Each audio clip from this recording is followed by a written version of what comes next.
Welcome to MOBE Mondays. Good evening. I'm Yvette Moyo,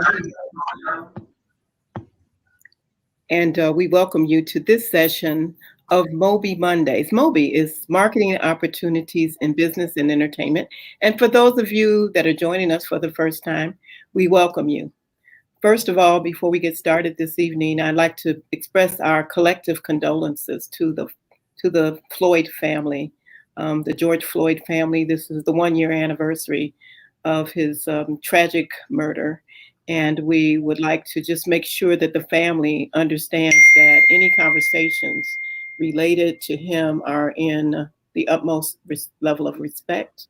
And as one of the family members said, it's a great time to be a Floyd for what they were able to open up in terms of conversations throughout this country that are related to justice and equity. So to the family, I hope that you're peacefully thinking of the day as the contribution that you've made to us. Thank you.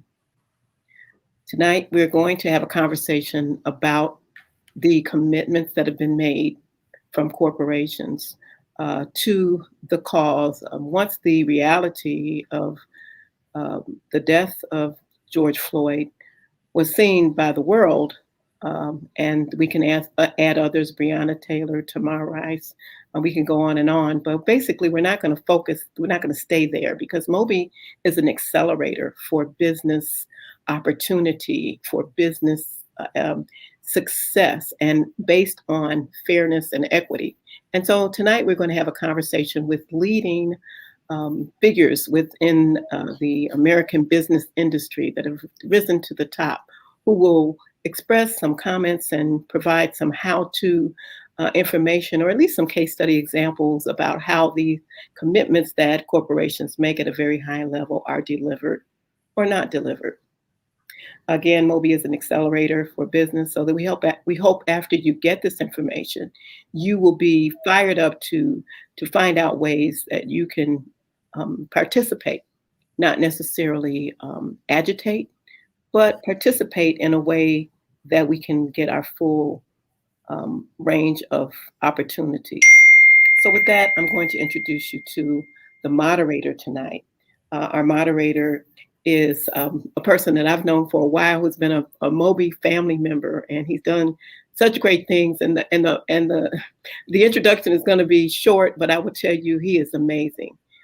In our own city, Chicago, where I'm based, this man has made great things happen, business development in areas that, you would think no one else would invest in, but his eye, his vision, and his ability to speak to others that have the resources to gain their trust and have them invest in our communities has been amazing.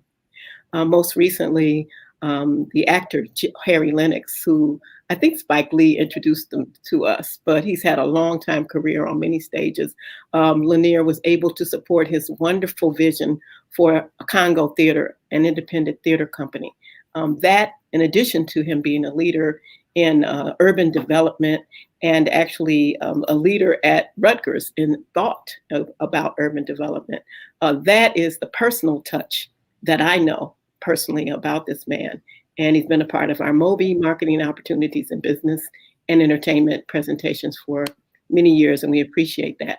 Well, he is Assistant Professor of Professional Practice in the Department of Management and Global Business at Rutgers Business School. At Rutgers, he serves as the Executive Director for the Center for Urban Entrepreneurship and Economic Development.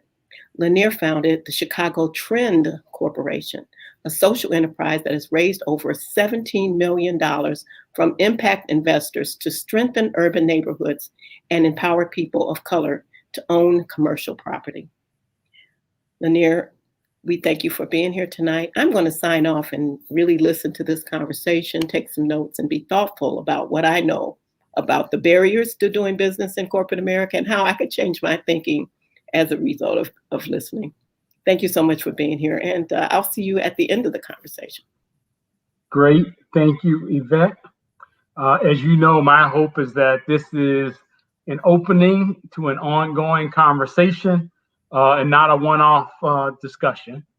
We all know that there was civil unrest and public outcry following the murder of George Floyd, all of demanding racial justice. And in response, our big corporate partners made public pledges to address racism and to focus on the socioeconomic disparities in America. And internally, employees, I've heard from them saying, our corporate leaders are finally doubling down on pledges of D&I concerns and making it a priority to recruit, develop, and support African-American talent and add people of color to board of directors and to C-suite positions. And I've been elated to see my LinkedIn almost every day, some person of color getting appointed to a board or, new announcements about people either in leadership. Externally, the commitment to invest money to support community development initiatives and give more capital to entrepreneurs of color and grow businesses, and donations to nonprofit organizations to really grapple with systemic inequality in finance, in healthcare, in education, criminal justice. So I'm very happy to moderate this MOBE Symposium. I really have this goal of surveying our community, people of color, around this topic of what happened, what's been announced, how do we measure what's happened? We all know there was over $60 billion of announced public commitment to addressing systemic inequality. And I just want to start by trying to determine from us, is there a gap between what people of color believe corporations are doing and what the corporations are reporting they are doing? What do we want to know about the progress and how it's going and what's happening? What's reasonable to expect over what time frame? Who's following through and not? How do we measure results? To date, and these are, again, 5 and 10-year commitments. What are we learning? So I'm going to ask us tonight about perceptions. I'm hoping, as I said, this is an ongoing discussion, not a one-time conversation. In fact, there's some strategy around initially inviting people who have all had leadership positions in significant corporations, right? They've been close to the C-suite. They've had budgets. They understand the inner workings of corporate communications and corporate strategy.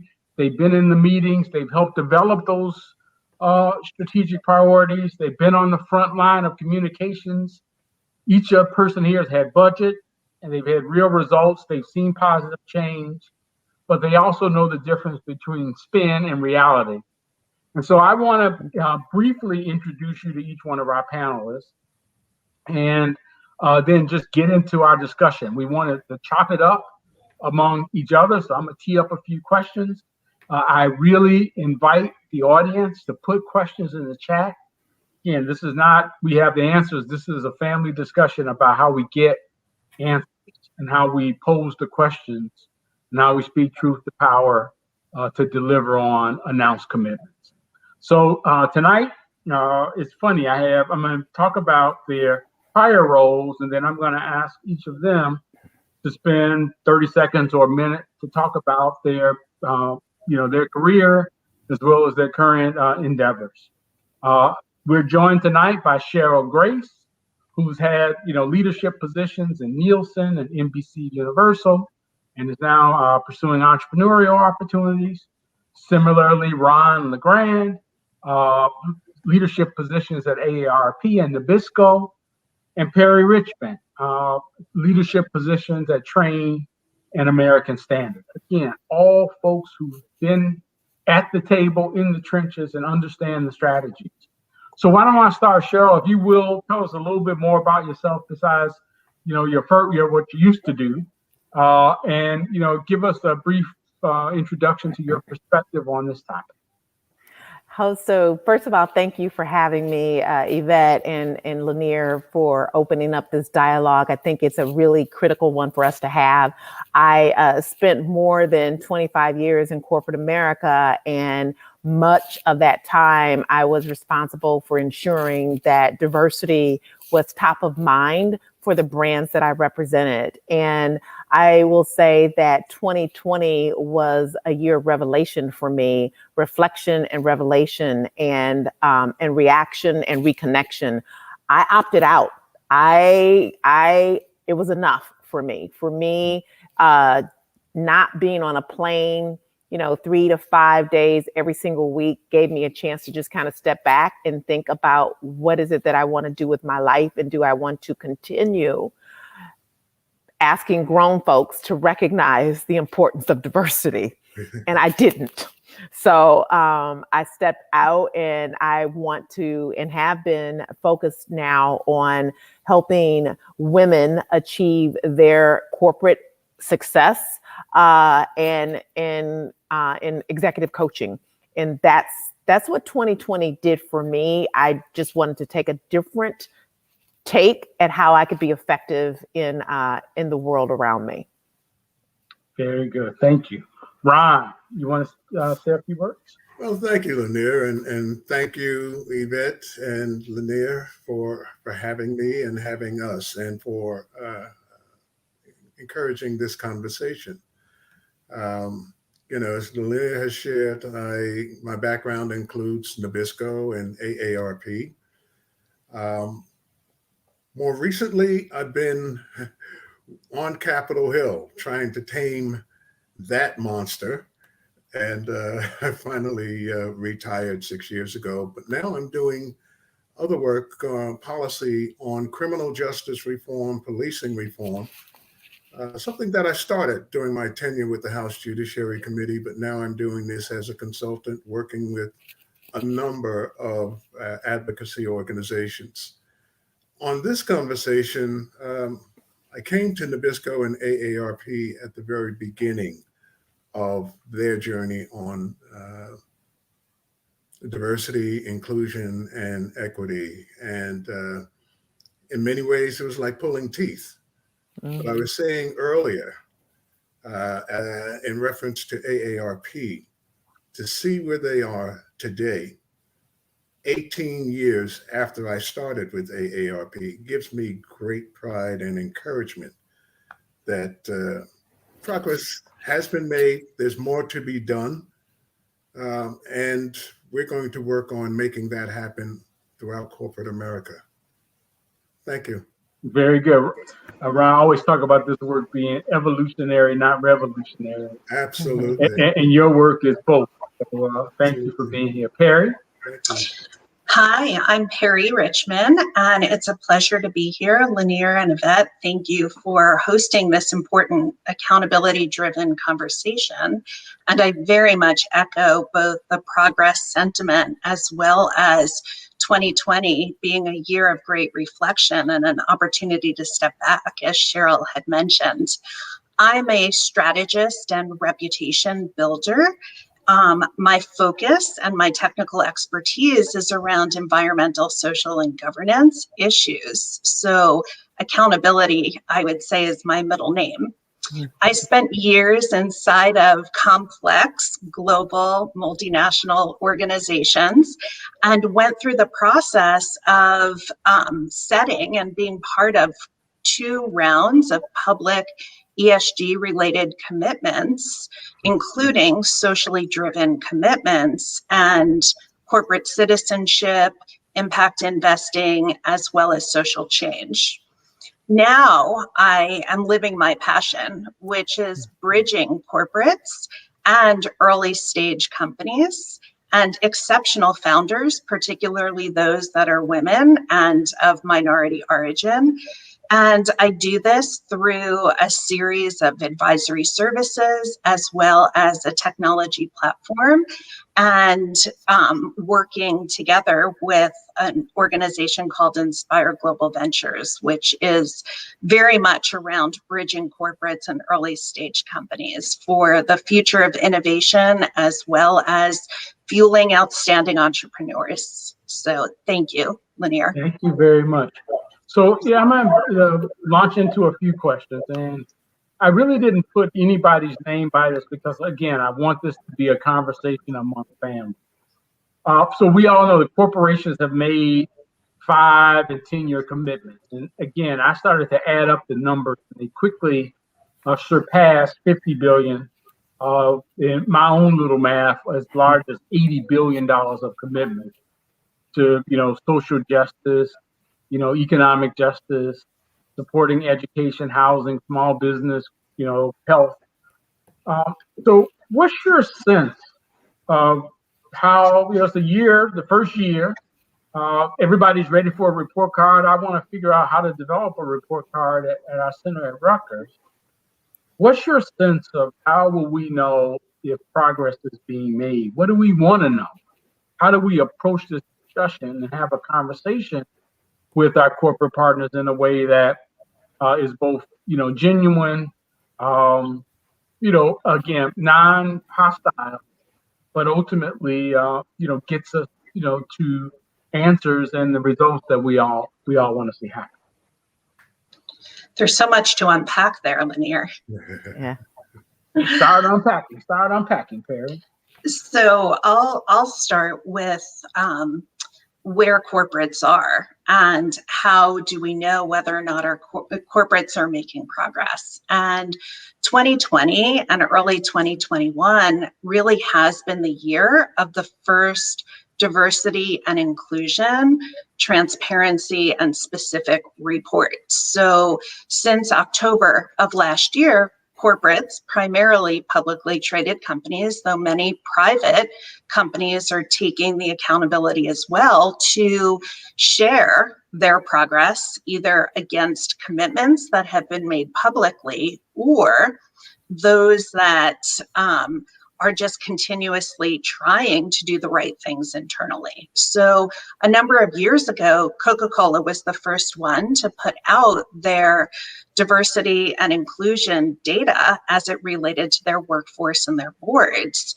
This year, for the first time, we're really seeing a new standard being set around transparency and workforce and board makeup related data, which is a step in the right direction and good news, because once you know where you are, you can take steps to improve.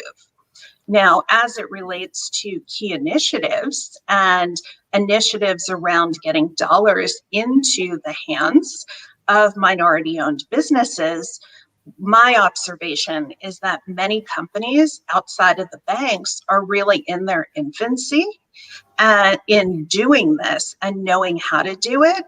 And the intentions are there. It will be interesting to see a year from now how much progress and how much maturity they've been able to gain in the past year or in the coming year. In the coming year, no, very good.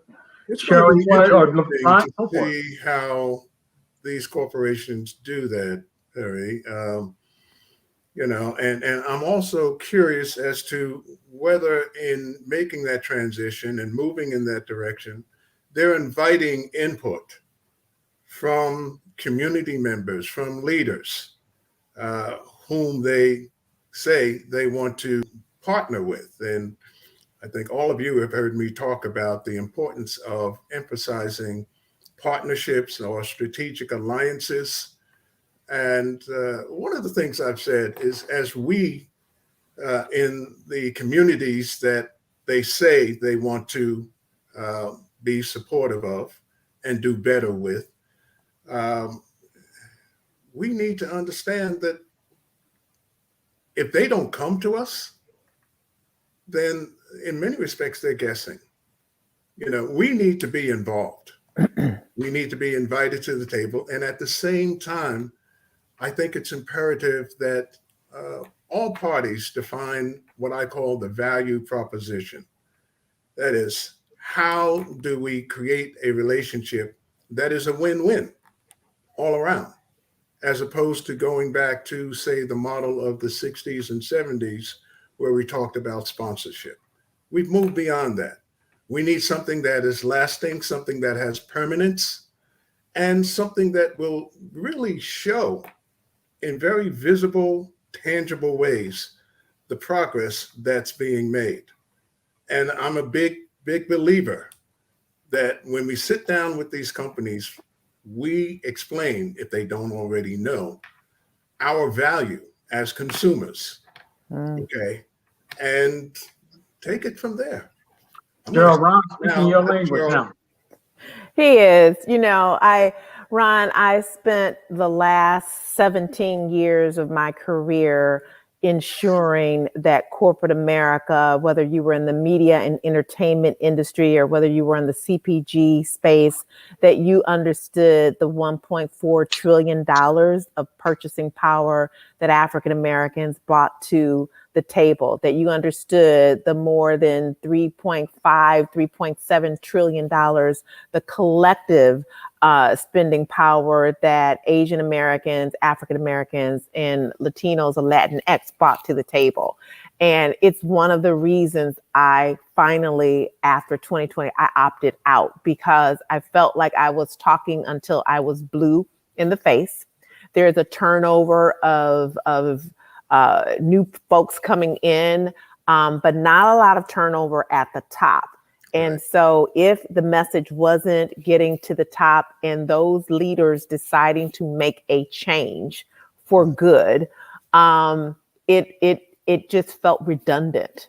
And so for me, the litmus test as to whether or not this is working or whether it's going to be working a year from now is when your associates and your employees at your brands and your company are singing the hallelujah hymn in sync with your social media. And so what you're putting out on social media, if your associates and employees and people who look like me are saying, we got it, we're doing great, that's the litmus test for me. And I need to hear it from the associates and not necessarily your PR team, because they're not always in accord with each other. Well, talk a little bit about. Say amen, hallelujah. Thank you. Amen. Thank you, Jesus. Talk a little bit about the difference between sort of the internal, sort of strategies, promotion, retention, board diversity, versus the external strategies. We're making donations to organizations and investments in theory and in corporations. So, all of you have been sort of at the table. So that's, how do you start to break some of this down, right? So let's just talk about the internal commitments first. What are you hearing? What questions should we be asking? What's your reactions to this, internal pledges to improving D&I initiatives and advancing people of color in corporations? One of the things that I needed to do when I first came to Nabisco was, and I started there in 90. So we had just completed the 1990 census, which told us that the population of the US was becoming increasingly diverse. I looked at Nabisco and looked at their marketing and saw that they were still doing the general market tactics, the one size fits all. And I said, that's not how we achieve greater penetration into markets that I'm talking about. And I needed to put my money where my mouth was. I had the budget to underwrite certain marketing and promotional programs. And demonstrated was a clear benefit. I'm talking about as much as a 10 to 15% increase in product sales, depending on the market that we targeted. So again, it's helping, in that case, Nabisco understand that they were overlooking a market, a consumer market, and not just Blacks, but Hispanics and Latinos as well. Yeah. And brought in some of the external partners to further educate marketing and promotions people and Nabisco executives. Yeah. Perri, you want to add to that? Building on that, as I think about whether it's internal or whether it's external, I think about 3 steps. And after Cheryl's last comment about social, I'll add a 4th S. And as companies approach this topic, whether internally or externally, it needs to be systemic and it needs to be data-driven to really understand what the need is, what the opportunity is, and ultimately what problem we're solving for.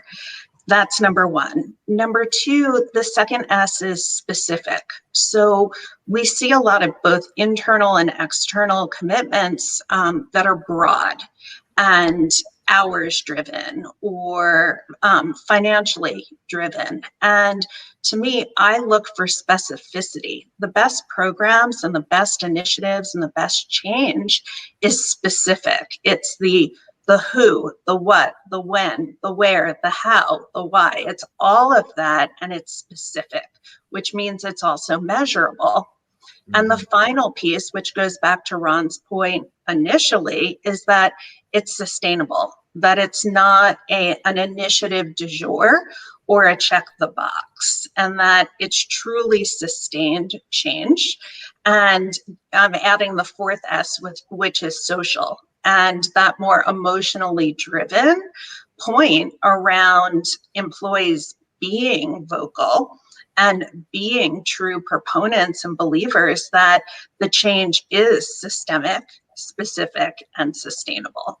So that to me is the recipe for corporate success, whether it's internal or whether it's external.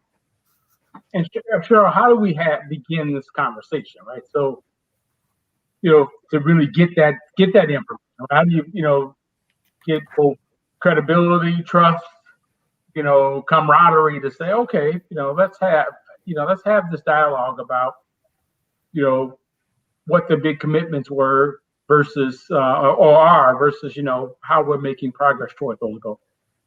Yeah, I think it's the numbers. The numbers are always going to lead you in the right direction. If it can be measured, it can be managed. And so taking a look at the last 12 months, 14 months, and seeing how your numbers have changed. Mm-hmm. Have your internal numbers on hiring, retention, promotions, have they changed? Have you earmarked any specific dollars, not just toward nonprofit organizations and social and civic organizations, but your marketing budget? Did you increase and improve the dollars that you're giving to your marketing campaigns that are actually focused on people of color? Those are really numbers that you can't hide.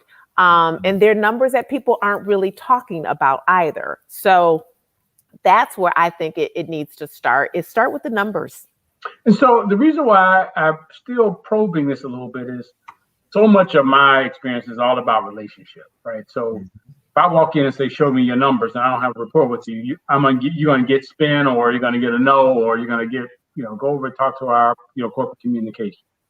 And so the reason why I wanted to start with you all having, this deep experience, as opposed to someone who's currently in big corporate and, has to, be sensitive of what they say as it relates to, Wall Street and stock price, or, their, current, employment and career, trajectories, concerns.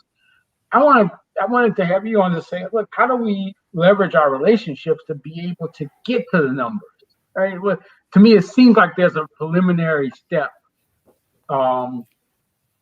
that's going to enable us to, to have success. Do you agree with that? Listen, Lyneir, if the numbers are there, you don't have to go looking for them. They're going to come to you.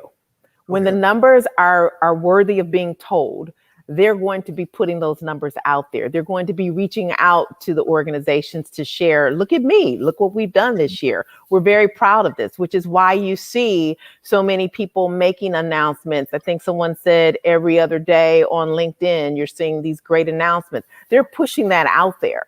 So when they're not pushing, the numbers probably aren't what they should be. And I don't know what your relationship is going to be, that it's going to be strong enough to get someone to confess that outside of their corporate corridors? Yeah, I guess the reason why I'm harping on this, I just want to spend one more second here, there's other stuff, is because at least my personal goal is not my personal goal is shine a light on who's doing well. Yep. And the people who are not doing well, to figure out how to help them do well, right? I want the impact. So if you announced the $100 million commitment and you've announced that you're going to do these things internally, I think it's people like you all with this expertise that should be called to the table and say, help us figure out how to do it, or let us help you figure out how to do it, right? To the folks who are, 1 year later and haven't really made that commitment. And so that's what I keep thinking, like, okay, how do I open this conversation with you? Assume, Ron, you were still at Nabisco. How would I open this conversation with you in a way that you would say, all right, you know what? Come on in. Let's have this discussion. Here's how you can help me, help the corporation meet its commitment, without compromising your position in some way or compromising the corporate stock price in some way. Well, Lyneir, there are times when you're in a position in corporate America and you really have to push. And you have to push against the boundaries. And sometimes, and you're going to ruffle feathers. You're going to make people uncomfortable. Okay. That's what comes with the territory. Right. I made AARP very uncomfortable when they balked at recognizing June as Pride Month.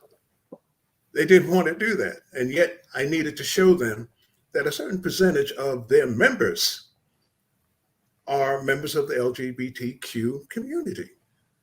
All right, so sometimes it is pushing to make people uncomfortable. I also want to piggyback on something that Perri mentioned earlier in talking about internal. One thing that I don't want us to overlook, most corporations have employee affinity groups. And I've found in my work, both at Nabisco and AARP, that they can be resources. They call them employee resource groups, but they're not often utilized as resources. They can be your internal focus group. Yep. They can be the folks who, if they feel that they can have a safe conversation with open minds, yes, they can give you the 911, if you will, on how their respective organization is doing. All right. But employees need to feel comfortable, safe, and that there's a genuine interest and commitment on the part of their employer to do better. We used to, when a company got into trouble, that would be the one that we would target to say, hey, we understand that you're in an awkward place now. How can we help? Yeah. Just building on that, and Lyneir, returning to your question about initiating dialogue.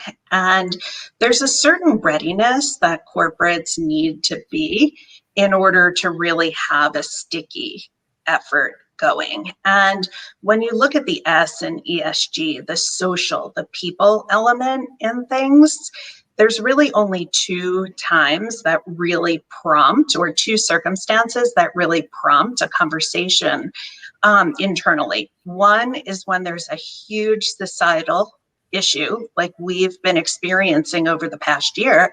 And number two is when there's a personal crisis with the organization itself.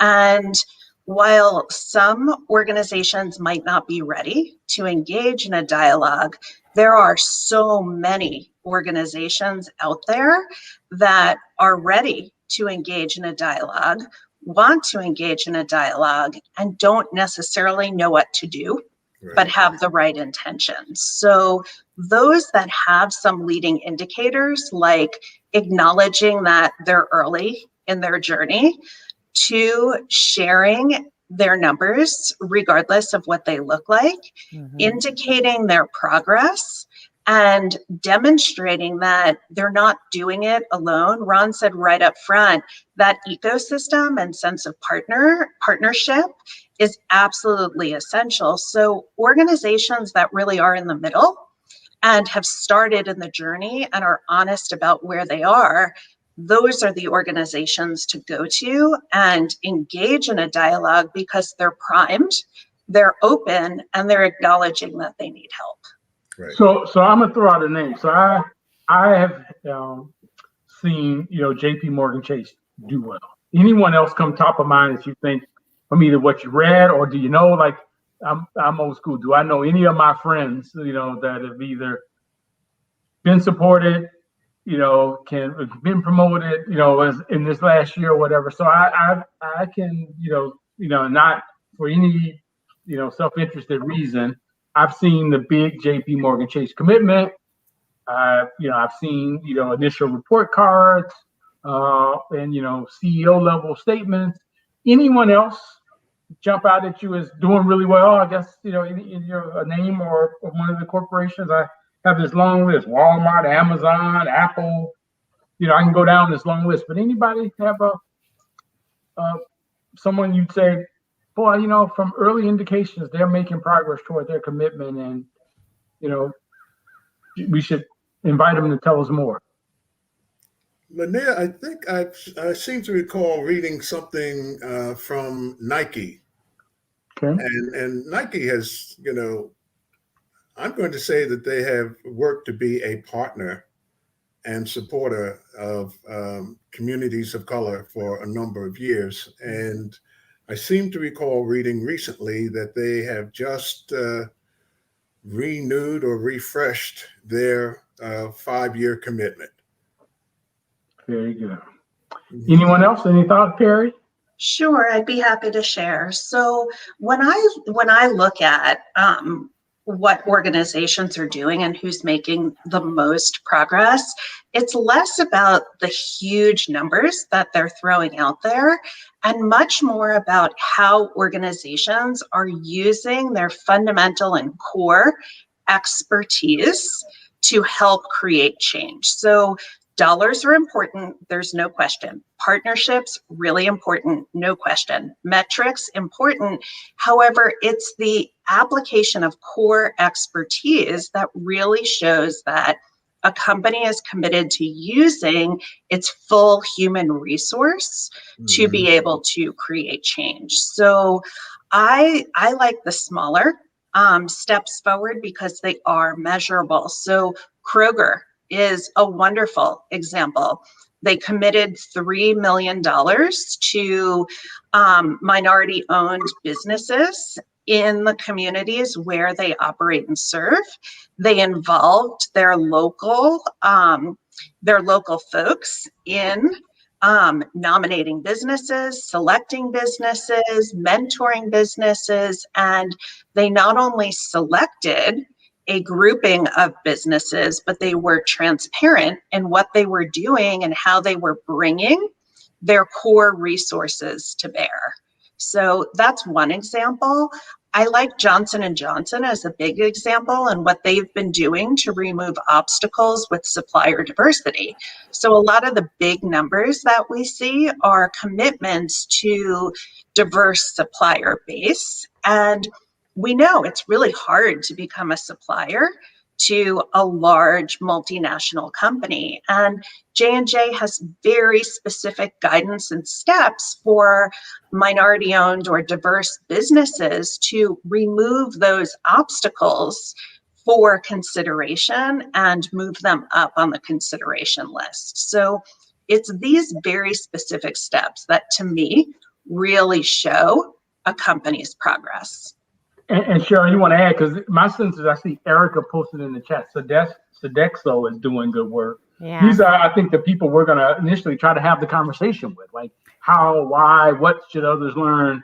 So I got a little running list. As you see me taking notes, who would you add to the list? I like Sephora simply because they tackle the problem from a business and a consumer perspective. They made a commitment to ensure that they had an additional increase of 15% of shelf space, specifically for brands of color, so that they had access to that ever important space, which then actually consumers can see that they have made a difference. And so a lot of companies are doing a lot of things behind the scenes that consumers don't necessarily have access to from a visionary perspective, so they don't know what's happening. I like the fact that Sephora did something that is both impacting their business and impacting Black-owned businesses as well as consumers who purchase those products.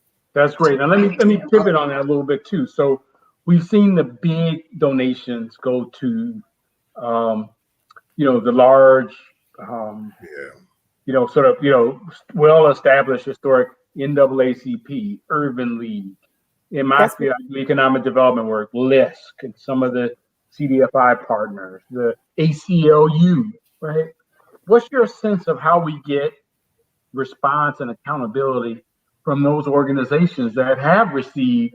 I was on a call a few months back where I was like, I'm really excited. I'm seeing some momentum in our center. We just got we had a great year. We got, a couple $1 million of commitment to our work.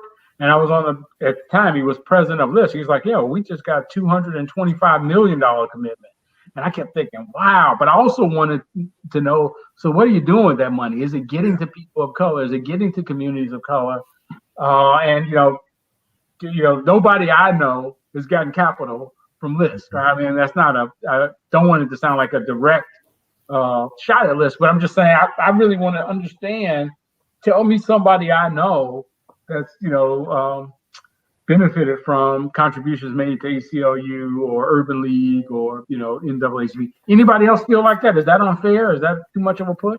But I don't know that I have that concern as much as I have a concern of the civil rights organizations accepting the much needed funds, and they have been very much needed, but ensuring that is not being purchased by the brands who are making those donations, that you're still going to speak up when a company strays without fear of losing those dollars and the awkward position that can sometimes place on these brands, these civil rights organizations that are receiving a lot of corporate funding.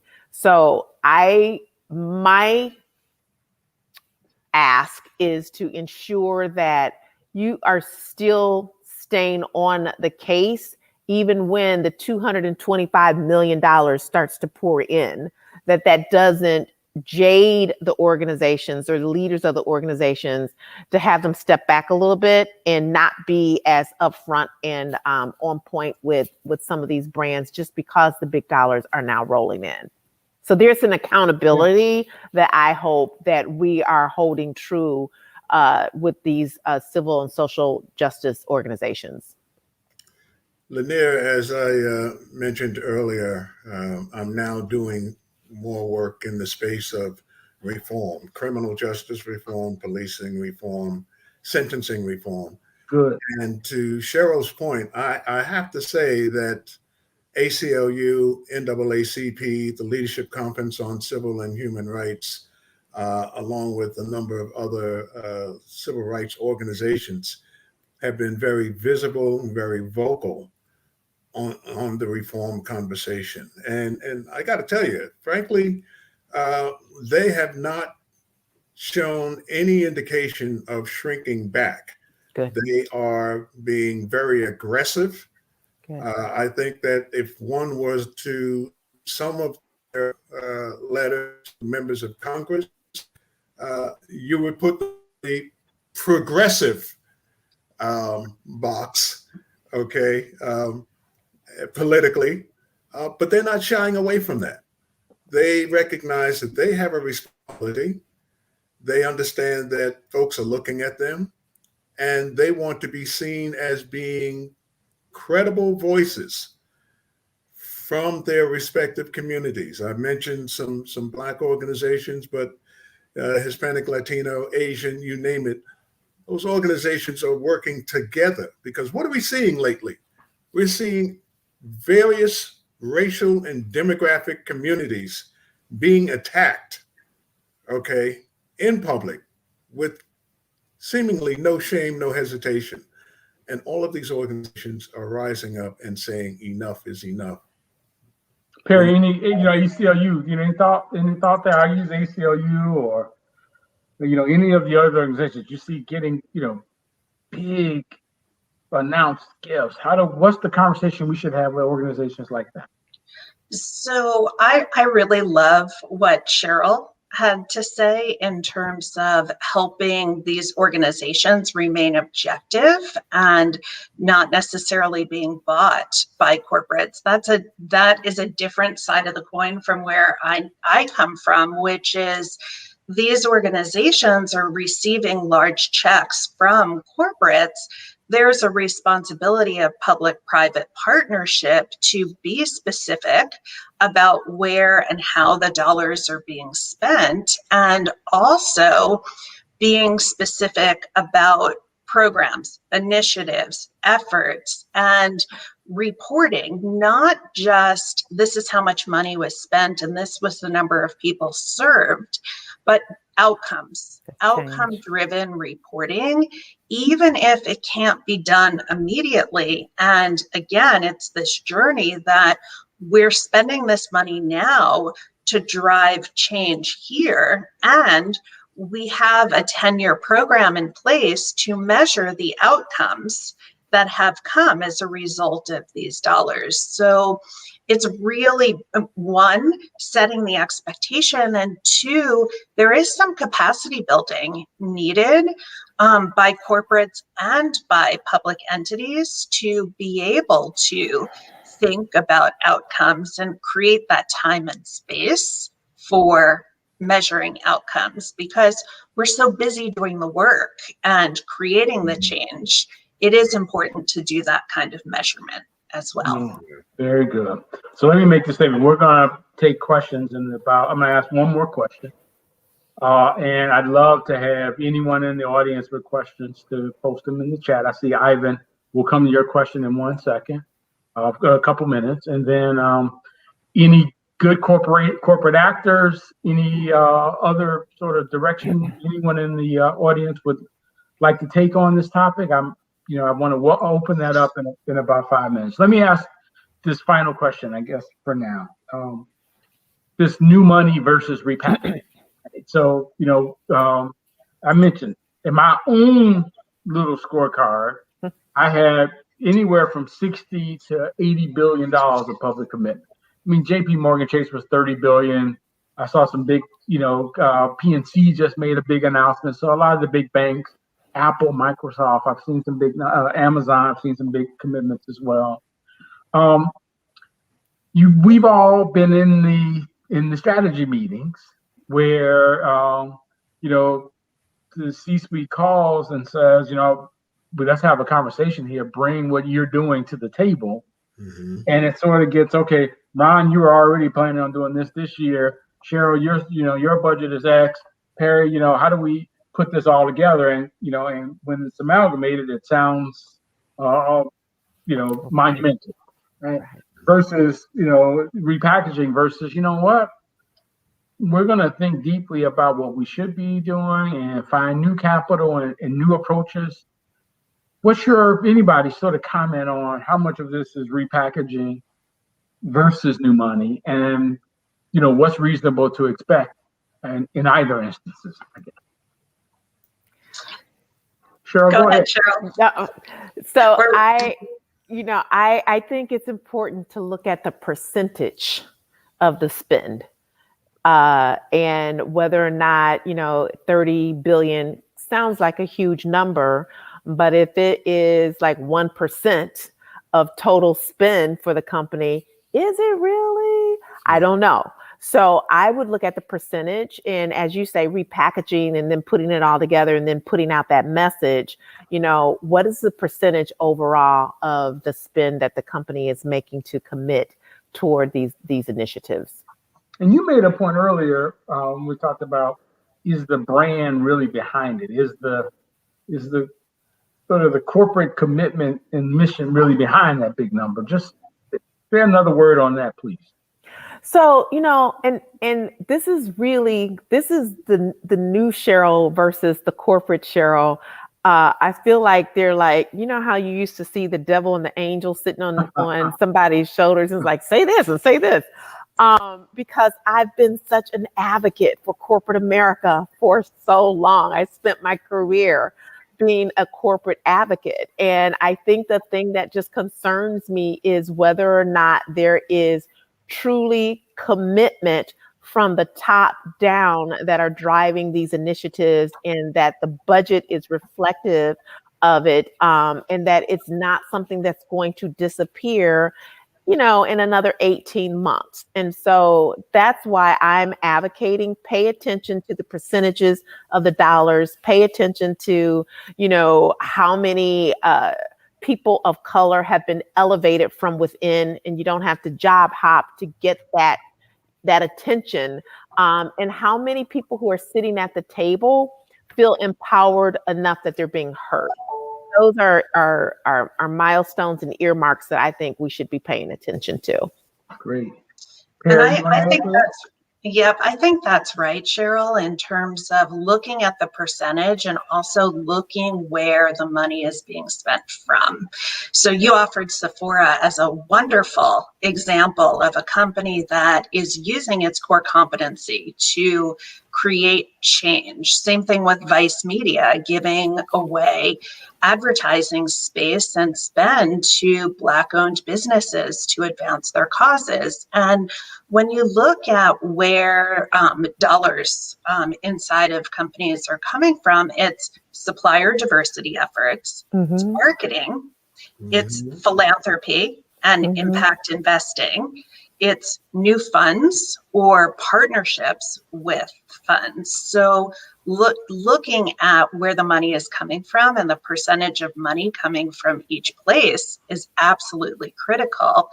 In addition, the big question to ask is really, how easy is it for minority-owned businesses to access the money? So a measure of stickiness or sustainability really is, are there clear owners? Is there a clear line of sight or a path to get to those dollars? Or is money spread across the organization with really dispersed decision-making, making it really difficult for entrepreneurs or Black-owned businesses to get a hold of some of those resources?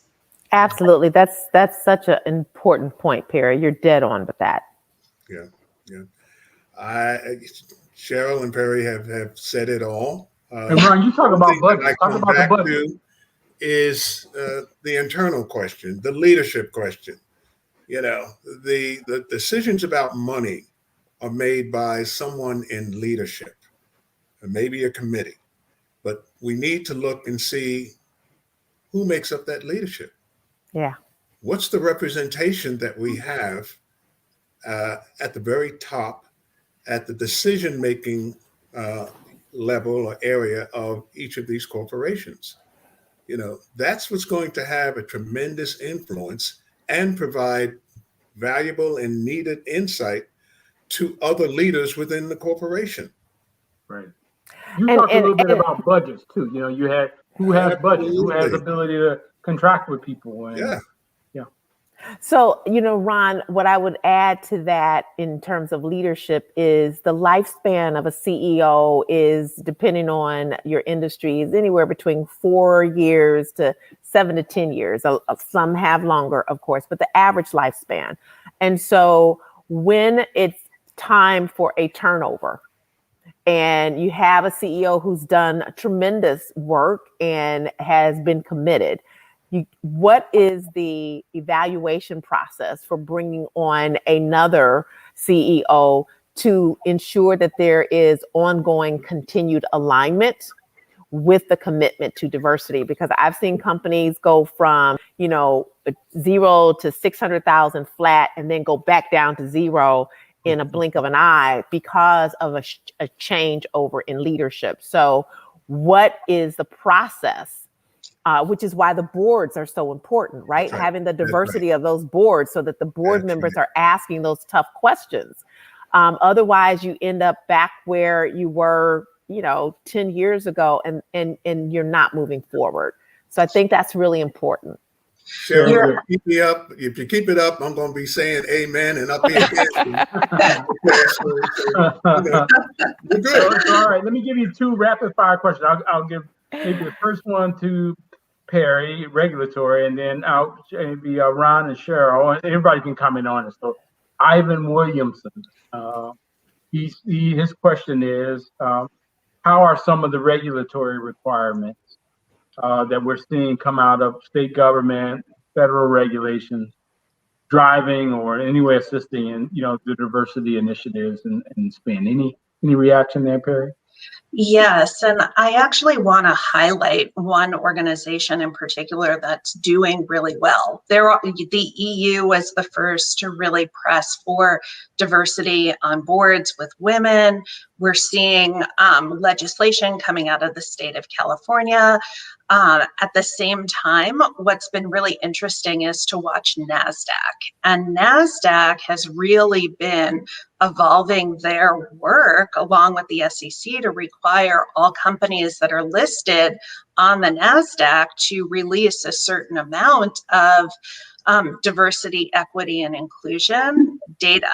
And what NASDAQ is doing, they're not only pressing for this, they do an outstanding job of providing their listed companies with resources and tools and consulting and counsel to help bring those companies along so that it's not a mandate per se. It's something that is important to do and has real clear steps, guidance, and resource to get there. Very good. Anybody want to add something? And the other question, if you want to answer that, feel free. And the other one is Dr. D.T.O. Gilby. She poses a question related to if we were going to establish a report card. Right? And I like this idea. I think that's how I even got invited to be a moderator here. So I said, we need a report card. We need a report card. So we were going to put together a report card. What are the 5 measures of accountability? What will we what's the measure? What do we want to measure? I think I've heard some of them, communicated throughout our hour here, but let me just jot them down. So what would you want to know, Cheryl? I want to know retention and promotion. Yeah. Ron, what would you add? Keep going. I'm stuck on leadership, board, executive level, diversity. All right. You know me, I'm gonna add my own. I'm focused on the money. Where's the money? Show me the money and how much and where is it? Perri. And the percentage of it. And percentage. Lyneir. Thank you. Thank you for that. Yeah. 30 billion may not be as much, but it sure sounds big to me. But I agree with you. Yeah. So yes, amen to that. And in addition, I think there's 2 more, which really round out our list. One is how are companies applying their core expertise to create change? So go back to the Sephora example, or Vice, or NASDAQ, applying core expertise. And then what are the specific outcomes being measured? Not people served or dollars spent, but true, lasting, sustainable change. Mm-hmm. Very good. That's one heck of a report card. That's a good report if card. you can get that, right? I agree with that. I agree with that. So again, I think our goal going forward is to invite all our corporate partners. And if anyone is in the audience today, the MOBE family, I think, has opened the door to us sort of coming back on this topic in a couple months. I think we said, maybe 60 or 90 days. So if there are any of our corporate partners who say, you know what, I want to share what we've done, or here's how we're thinking about it, or here's the feedback we'd like to have, or we're inviting other people to the table to help us think about it. Please either put it in the chat, let us know that you're open to that conversation, contact the folks at leadership at MOBE. I want to thank Yvette and everyone else as well for, making this opportunity and opening this conversation for us. So really we want to just keep pushing that. I don't know. I'm just looking at. Thank you for other comments. I'm just looking at other comments. I see that you want to come in, and someone said something about what might be some practical ways to get in front of companies that are looking for help on their diversity initiatives. Yes. Yeah. Go ahead, Yvette. Can you hear me? Yes. Okay. So actually, just wanted to report that we had approached the Chicago Urban League with that same question: how do we get access? Where is the pathway to helping you help us grow as a result of some of the dollars that have been committed to the National Urban League? It really wasn't a way, but they did something so wonderful and unique in response to our ask. And our ask was big. It was like, we want an audience with the 100 top companies in Chicago with the CEOs. And we want to have an opportunity to speak with them. And they were like, wow, really? We said, yeah, on a Zoom. Invite 20 a week. We'll be done with it in 5 weeks. So they came up with something else. For the media, for the Black-owned media, they came up with a forum. And we talked to Walgreens, and we talked to McDonald's, and we talked to BMO Harris. And they told us personally what they had learned over the last year. And one of them was the value of the Black voice. And that what we were reporting on and what we knew, that they, it wasn't significant in some of the corporate areas, that it was just, those small little people, we're going for big numbers. But now they realize the impact of Black media, and each of those companies committed to a change in the way they look at Black-owned properties. Major breakthrough, never would have gotten that audience without Chicago Urban League. And at first, Chicago Urban League is like, that's not what we do. And we were like, well, yes, you can do this. And so it takes that, when we talk about access and relationships, it takes us even pushing people that wouldn't even think of that, because they know what their own structure is. And we've been so used to doing things a certain kind of way. This gives us an opportunity to do things totally different. So I just want to give a nod to the Chicago Urban League for that, and to those particular companies for saying we've already changed some things internally about our spend and how we evaluate it. I thought that was big in this conversation. I definitely want to go to the report card. Definitely, it is within our mission to be that accelerator. Take the mystery out of it. I think that's what we have, a lot of mystery around these commitments, right? A lot of mystery, and no pathways to access. I don't see any.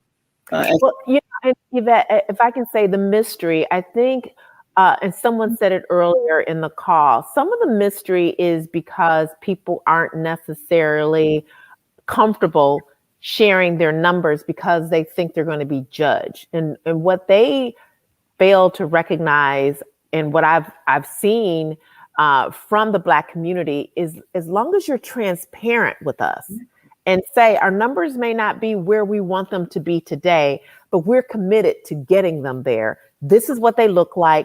This is how you can help us move those numbers.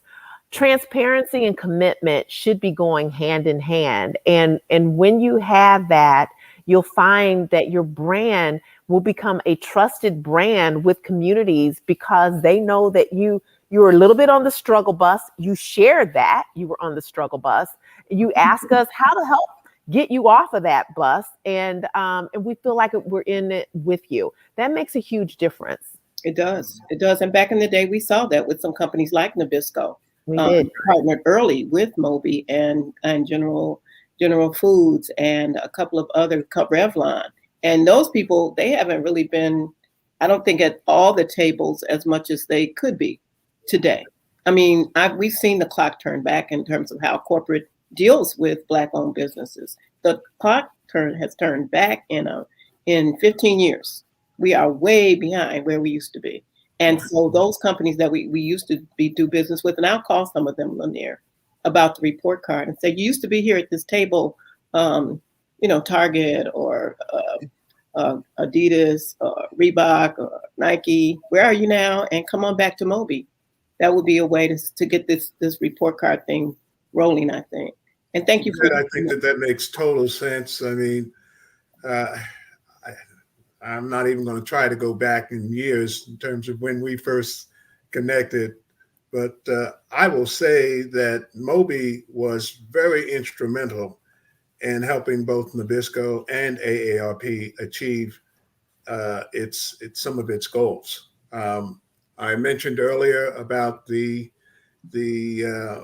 proven increase in sales. Yes. In the Black and the Hispanic consumer markets, and that was with a lot of the assistance and support of MOBE.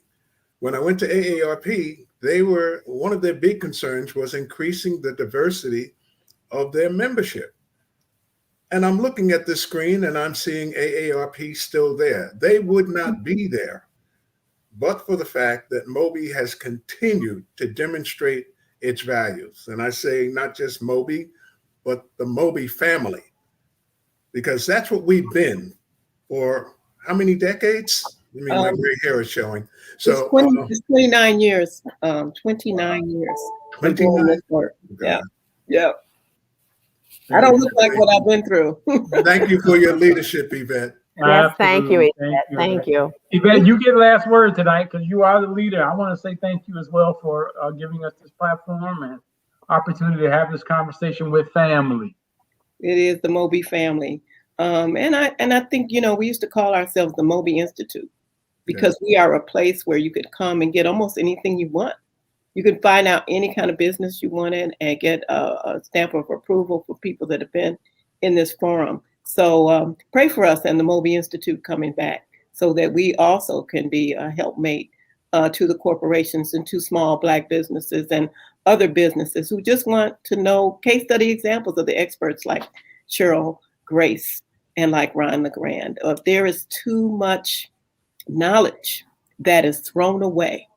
And I didn't even mention this in the beginning. We have done DEI at MOBE. We've had 55 segments of these MOBE Mondays almost every week last year and this year as well. And we looked at DEI and we saw that Black executives that lead these corporations that were so progressive and, like Ron said, pushing the envelope within the organization, those people are usually separated from the company and asked to sign a non-disclosure agreement, an NDA. And basically, we started referring it to it. And Cheryl's husband was the first person I saw say, these people get buried alive. They have no other voice. They have no other, they're blackballed from corporations. And I wish that some of these corporations would go back and get some of those people and say, you were valuable and you opened your mouth when other people wouldn't. There's no sense in you being gagged or buried alive. And what we'd like to make sure is that these commitments are not buried alive. And we see real people on the street saying, I got my education because of this grant or that grant, or I went to scale, doubled my income by one single partner who watched the company. This has a 29-year legacy of helping other people. Do something out of the box. So anyway, it's not that forum. This is going to be like a 3-part series. And we're going to end up with a report card with our dean of urban activities. I'm looking forward to this.